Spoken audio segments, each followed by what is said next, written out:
అంగుళానికి ఒక కుంభకోణం, అడుగుకొక స్కామ్. రాజధాని పేరుతో పచ్చముఠ రాచదోపిడీకి తెరతీసింది. వేల మంది రైతుల్ని ముంచింది. వేలాది ఎకరాలకు టెండర్ పెట్టింది. మరో 1,00,000 ఎకరాలను హాంఫర్ట్ చేయడానికి తహతహలాడుతోంది. అప్పులు, అవినీతి సాక్షిగా అమరావతి అంటేనే ఐకానిక్ స్కామ్ అంటున్నారు 5.5 కోట్ల మంది ఏపీ ప్రజలు. ఇప్పుడు రైతుల భూములే లక్ష్యంగా మరో కుట్రకి తెరతీశారు పాలకులు. భూసేకరణ కుతంత్రంతో రైతుల భూములు లాక్కోవడానికి రంగం సిద్ధం చేస్తున్నారు.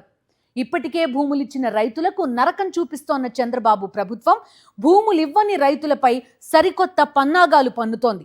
చంద్రబాబు ప్రభుత్వ తీరుపై ఆగ్రహించిన రైతులు మా కొద్దీ గుదిబండ అంటూ పోరుబాట పడుతున్నారు. దీనిపైనే ఇవాల్టి మ్యాగజైన్ స్టోరీ.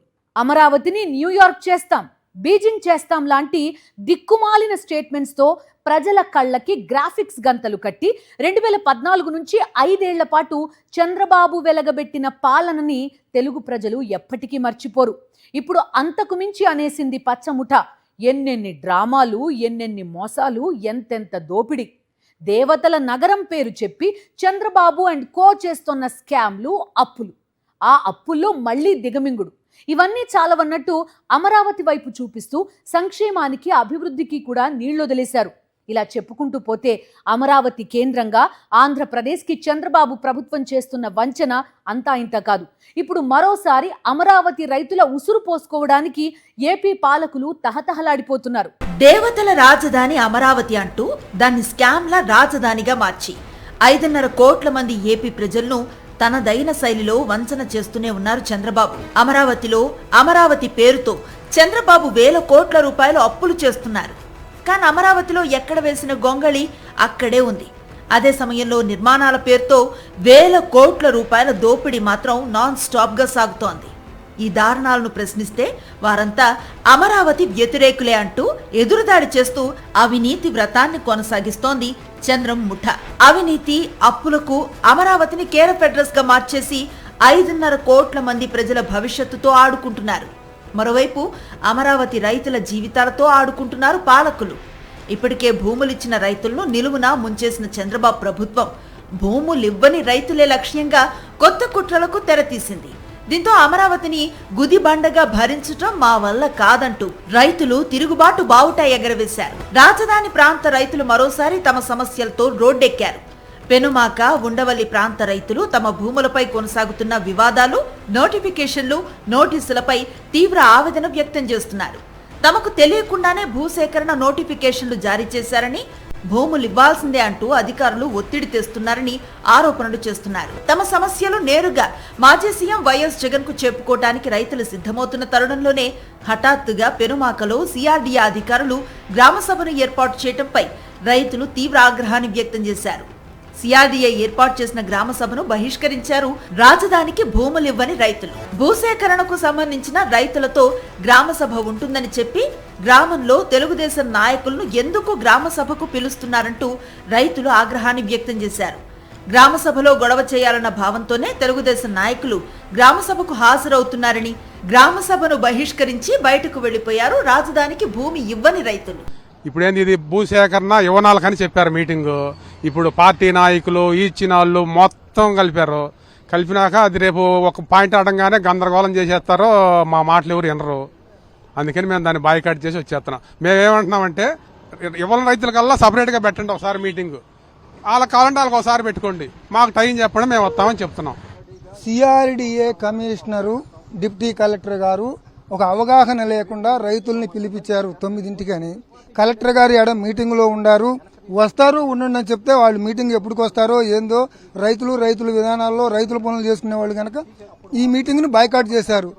అమరావతి రాజధాని భూముల అంశం మరోసారి రాష్ట్ర రాజకీయాల్లో వేడి రాజేసింది.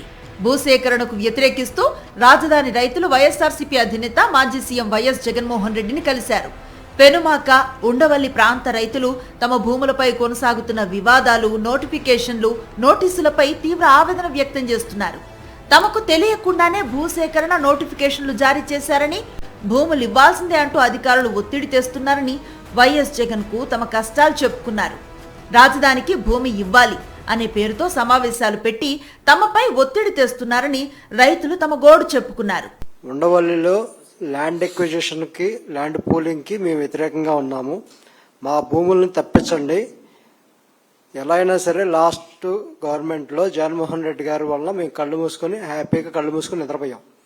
ఈరోజు ఈ గవర్నమెంట్ వల్ల ప్రతి నిద్రలేని రాత్రి గడుపుతున్నాం. రైతులందరం కూడా ప్రతిరోజు ఏదో ఒక ఇష్యూ, నోటిఫికేషన్స్ అంటారు, నోటీస్ అంటారు. కొంతమంది రైతులు తీసుకుంటే ఏమవుతుందోనని ఈ రకమైన సమస్యలతో బాధపడుతున్నారు. మా జగన్మోహన్ రెడ్డి గారు కలిసిన తర్వాత ఆయన ఒకటే చెప్పారు, మనం వచ్చిన తర్వాత మనం ఈ భూమిని కదిలించాం, ఎవరికైతే రైతులు ఉన్నారో వాళ్ళ ప్రశాంతంగా వదిలిపెడదాం. సో లీగల్గా మోరల్ సపోర్ట్ ఇస్తాము అని జగన్మోహన్ రెడ్డి గారు గట్టిగా చెప్పారు. అమరావతి రైతులతో భేటీ అయిన జగన్మోహన్ రెడ్డి వారికి ధైర్యం చెప్పారు, అండగా ఉంటామని హామీ ఇచ్చారు. రైతుల అభిప్రాయాలకు అనుగుణంగా ముందుకు వెళతామని హామీ ఇచ్చారు. రైతులను బలవంతం పెట్టడం మంచిది కాదన్నారు. రైతులకు అవసరమైన సహాయ సహకారాలు అందిస్తామని భరోసా ఇచ్చారు జగన్. మొదట తీసుకున్న 50,000 ఎకరాలకే దిక్కులేదని, మళ్లీ ఇప్పుడు 50,000 ఎకరాలు కావాలంటున్నారని ఆగ్రహాన్ని వ్యక్తం చేశారు. రైతులకు సంతోషపెట్టే విధంగా ఏదైనా జరగాలి తప్ప రైతులను కష్టపెట్టి ఏది చేయడం కూడా తప్పు అని చెప్పి నేను మొదటి నుంచి కూడా చెప్తానే ఉన్నాను. ఇన్ఫాక్ట్ మనం ఎన్ని చూసిన తర్వాత ఈ ఫస్ట్ 50,000కే దిక్కు లేదనుకుంటే ఇంకొక 50,000తో మళ్ళీ ఇబ్బందులు పెట్టే పరిస్థితి వీళ్ళ దగ్గర నుంచి చూసిన తర్వాతనే సరే అన్నీ ఆలోచన చేసిన తర్వాత అసలు సెకండ్ ఆప్షన్ మావిగన్ అని చెప్పిన. అసలు ఈ న్యూసెన్సే లేదు, అసలు ఎవరికి ఇబ్బంది పెట్టే పరిస్థితే ఉండదు. 110 కిలోమీటర్ల హైవేస్ ఈ పక్క ఆ పక్క కారిడార్ కింద డిక్లేర్ చేసేస్తే డే 1 నీ క్యాపిటల్ డిక్లేర్ అయిపోయినట్టే. ఆ 110 కిలోమీటర్లకు ఇటువైపున అటువైపున అని చెప్పి నేను అది కూడా చెప్పిన. ఈ ఒక ఎయిర్పోర్ట్ ఇక్కడ కడతా ఉన్నారు, ఇంకొక ఎయిర్పోర్ట్ అనేది పర్మిషన్ రాదు, ఫీజిబుల్ కాదు. నీకు విజయవాడలో ఇక్కడ ఇంటర్నేషనల్ ఎయిర్పోర్ట్ పెడతాను, మళ్ళీ నీకు ఇక్కడ ఇంకొక ఎయిర్పోర్ట్ అని అంటే అసలు ఏ రకంగా కట్టగలుగుతారు? ఎవడు వస్తాడు? అసలు ఎవడు ఎయిర్పోర్ట్ పెడతాడు? అసలు దానికి పర్మిషన్ ఎలా వస్తాయి? దానికి ఎలా ఇస్తారు? ఇక్కడ ఇంటర్నేషనల్ ఎయిర్పోర్ట్, ఇక్కడ సెంట్రల్ గవర్నమెంట్ ఏరో బ్రిడ్జ్ పనులు జరుగుతున్నాయి. దాదాపుగా 2,000 కోట్ల రూపాయలతో పనులు జరుగుతున్నాయి. ఆల్మోస్ట్ నెక్స్ట్ 2-3 నెలల్లో పూర్తవుతుంది ఇంటర్నేషనల్ ఎయిర్పోర్ట్. మచిలీపట్నంలో పోర్టు కనపడతా ఉంది. అన్ని కనెక్ట్ చేస్తే ఎందుకు ఇబ్బంది పెడతానని చెప్పి చెప్పినా కూడా వాళ్ళకి ఎక్కదు. అమరావతిని మహానగరంగా గ్రాఫిక్స్ లో తప్ప వాస్తవంలో చూడటానికి ఏం లేదని 5.5 కోట్ల మంది ఏపీ ప్రజలు చెబుతున్నారు. ఏపీ గ్రోత్ ఇంజన్ మావిగన్ మాత్రమే అని సామాన్య ప్రజలు సైతం స్పష్టం చేస్తున్నారు. మరోవైపు నమ్మే భూములిచ్చిన పాపానికి మా కుటుంబాలను రోడ్డున పడేశారని వేలాది మంది అమరావతి రైతులు కన్నీళ్లు పెట్టుకుంటున్నారు. ఆంధ్రప్రదేశ్ ని ప్రమోట్ చేసే సమయంలోనూ చంద్రబాబు ప్రభుత్వం వైజాగ్ ఇమేజ్ నే వాడుకుంటుంది. మరి అమరావతి ఎవరికి ఉపయోగపడుతుంది? పచ్చముఠ 1,000 కోట్ల రూపాయలు దిగమింగటానికి మాత్రమే అని సామాన్య ప్రజలు సైతం తేల్చి చెప్తున్నారు. అయినా నిస్సిగ్గుగా రాజధానికి భూములివ్వని రైతులను టార్గెట్ చేస్తూనే ఉంది చంద్రబాబు ప్రభుత్వం. అలానే అమరావతి మాటున అవినీతి వ్రతం చేస్తూనే ఉంది, అప్పులు తెస్తూనే ఉంది. అమరావతిలో రోడ్లు, డ్రైనేజ్, విద్యుత్, వాటర్ లాంటి మౌలిక సదుపాయాల కల్పనకి 2 లక్షల కోట్ల రూపాయలు అవుతుందని స్వయంగా చంద్రబాబే చెప్పారు. 7 ఏళ్ల కాలంలో చంద్రబాబు మౌలిక సదుపాయాల కోసం ఖర్చు చేసింది 8,000 కోట్ల రూపాయలు. అంటే రమారమి ఏడాదికి 1,000 కోట్లు ఖర్చు చేశారు. ఈ లెక్కన 2 లక్షల కోట్ల రూపాయలు ఖర్చు చేయాలంటే 200 ఏళ్ల సమయం పడుతుంది. అప్పటికి 2 లక్షల కోట్ల రూపాయల అంచనా వ్యయం ఎన్ని లక్షల కోట్ల రూపాయలకు చేరుతుందో మరి. ఇదంతా కూడా కేవలం అమరావతిలో రోడ్లు, డ్రైనేజ్, విద్యుత్ లాంటి మౌలిక సదుపాయాల కోసమే. అందుకే ఏపీకి అసలైన గ్రోత్ ఇంజిన్ మావిగన్ అంటూ జగన్మోహన్ రెడ్డి చేసిన ప్రతిపాదనకి తెలుగు ప్రజలందరి మద్దతు లభిస్తోంది. అమరావతి పేరుతో దశాబ్దానికి పైగానే ప్రజలను చంద్రబాబు మోసం చేస్తున్నారు. తన వంచనతో రాష్ట్రానికి రాజధాని లేకుండా చేస్తున్నారు. జగన్మోహన్ రెడ్డి చేసిన మావిగన్ ప్రతిపాదన మోస్ట్ ప్రాక్టికల్ సొల్యూషన్ అని మేధావులు స్పష్టం చేస్తున్నారు. అమరావతి పేరుతో ప్రజల్నే కాదు, ఆ ప్రాంతంలో రైతులను కూడా చంద్రబాబు మోసం చేస్తున్నారు. రాజధాని కోసం అంటూ భూములు తీసుకొని 10 ఏళ్లు దాటింది. ఇప్పటికీ రైతులకు డెవలప్ చేసిన ఫ్లాట్లు ఇవ్వలేదు. అమరావతిలో రోడ్లు వేయటానికి, కరెంట్ ఇవ్వటానికి, డ్రైనేజీ వ్యవస్థ, నీళ్లు వంటి బేసిక్ వసతులు కల్పించడానికే ఎకరానికి 2 కోట్ల రూపాయలు ఖర్చు అవుతుందని కేంద్రానికి బ్యాంకులకు డిపిఆర్లు ఇచ్చారు చంద్రబాబు. ఇది స్వయంగా చంద్రబాబు వేసిన అంచనా. ఎకరానికి 2 కోట్ల రూపాయలు అంటే 1,00,000 ఎకరాలకు 2 లక్షల కోట్ల రూపాయలు అన్నమాట. ఇప్పటికే 12 ఏళ్లు గడిచాయి. 2014 నుంచి ఇప్పటి వరకు ఏమీ లేదు. ఇంకా ఎన్ని దశాబ్దాలు పడుతుందో తెలీదు. డబ్బంతా రోడ్లు, కరెంట్, డ్రైనేజీ, నీళ్లకే ఖర్చు అవుతుంది. ఆ 2 లక్షల కోట్ల అంచనా దశాబ్దాలకు 4 లక్షల కోట్లు అవుతుందో, ఇంకా ఎంత అవుతుందో తెలీదు. చివరికి 12 ఏళ్ల తర్వాత కూడా రాష్ట్రానికి రాజధాని లేదు. ఇంకా 20 ఏళ్ల తర్వాత కూడా అదే పరిస్థితి ఉంటుంది. ఎందుకంటే అమరావతిలో మౌలిక సదుపాయాల కల్పన కోసం చంద్రబాబు 7 ఏళ్లలో చేసిన ఖర్చు 8,000 కోట్ల రూపాయలు. లక్షల కోట్ల రూపాయలు ఖర్చు చేయాలన్న పెద్ద మనిషి 7 ఏళ్లలో 8,000 కోట్లు ఖర్చు చేశారు. అంటే ఏడాదికి 1,000 కోట్ల రూపాయలు అన్నమాట.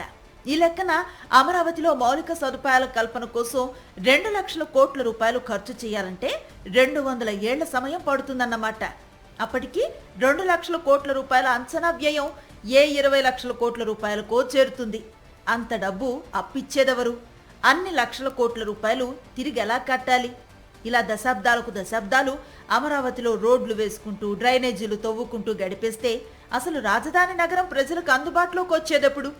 పెట్టుబడిదారులను ఆకర్షించేదెప్పుడు? రాష్ట్ర అభివృద్ధికి ఒక గ్రోత్ ఇంజిన్లా ఉపయోగపడేదెప్పుడు? అదే మావిగన్ని రాజధానిగా ప్రకటిస్తే మరుక్షణం నుంచే ఆంధ్రప్రదేశ్ ప్రజలకు అద్భుతమైన రాజధాని అందుబాటులోకి వచ్చేస్తుంది. మనది రైతుల పక్షపాత ప్రభుత్వం నేను ముందే చెప్పిన. మావిగన్ అని చెప్పి రెండో ఆలోచన కూడా చెప్పిన.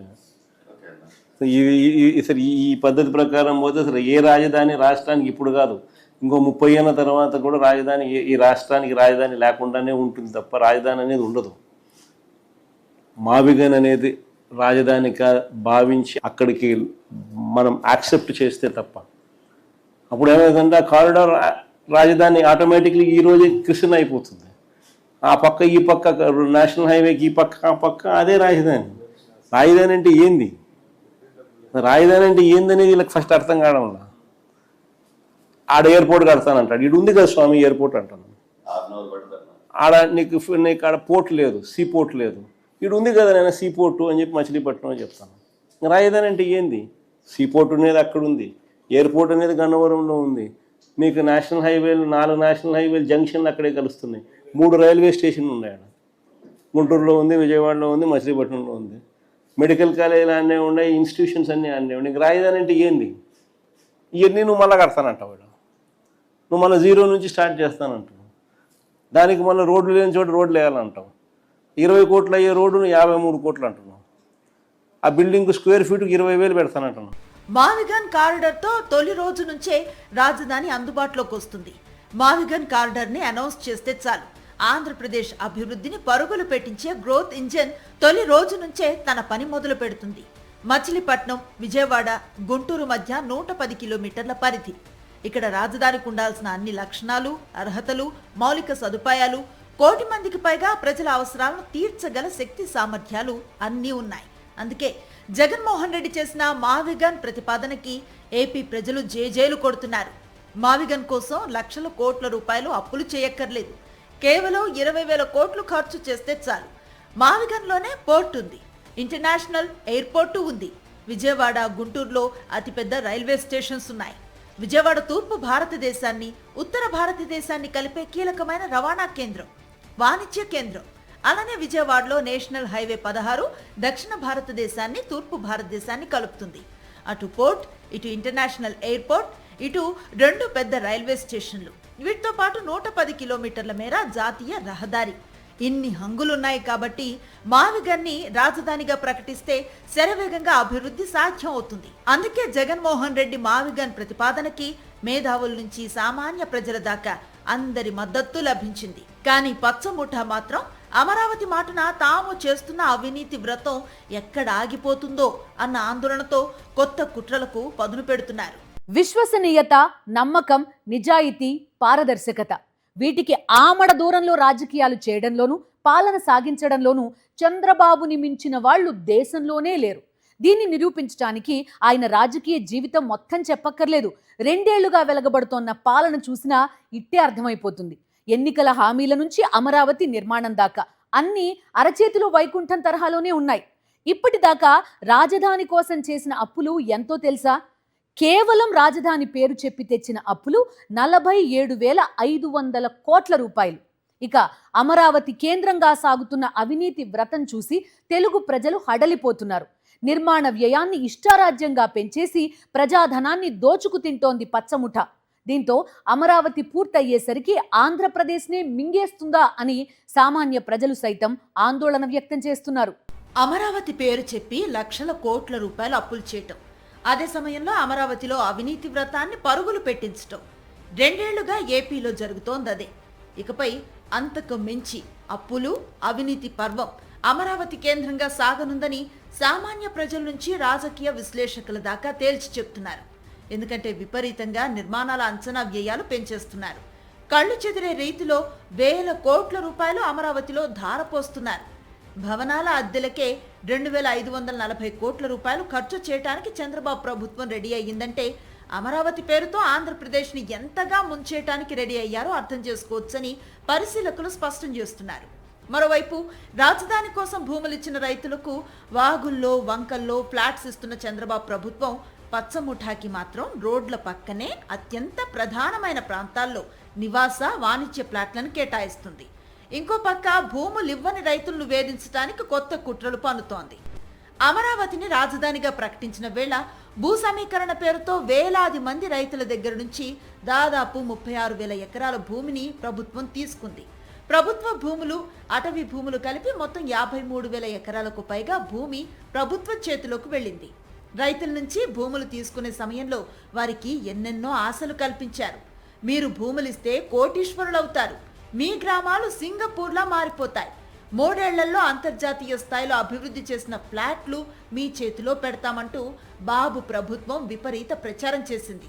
కేవలం ఫ్లాట్ల హామీలే కాదు, రాజధాని గ్రామాల్లో ఉన్న ప్రతి కుటుంబానికి భరోసా కల్పిస్తామని ప్రకటించింది. ఇంటికో ఉద్యోగం, గ్రామాల అభివృద్ధికి ప్రత్యేక నిధులు, నిరుద్యోగులకు వడ్డీ లేని రుణాలు, ఉచిత విద్య, ఉచిత వైద్యం, జాతీయ ఉపాధి హామీ పనులు, ఇలా ఎన్నో హామీలు అప్పట్లో ఇచ్చారు.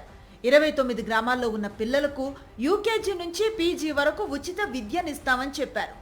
ఏ వ్యాధి వచ్చినా ఉచిత వైద్యం అందిస్తామని అధికారిక ప్రకటనలు చేశారు. కానీ జరుగుతోంది మాత్రం వేరు. 3 ఏళ్లలో ప్లాట్లు ఇస్తామని చెప్పినా 11 ఏళ్లు దాటిపోయాయి. అంతర్జాతీయ స్థాయిలో అభివృద్ధి చేసిన ఒక్క ప్లాట్ కూడా రైతుల చేతిలో పెట్టలేదని వారు అంటున్నారు.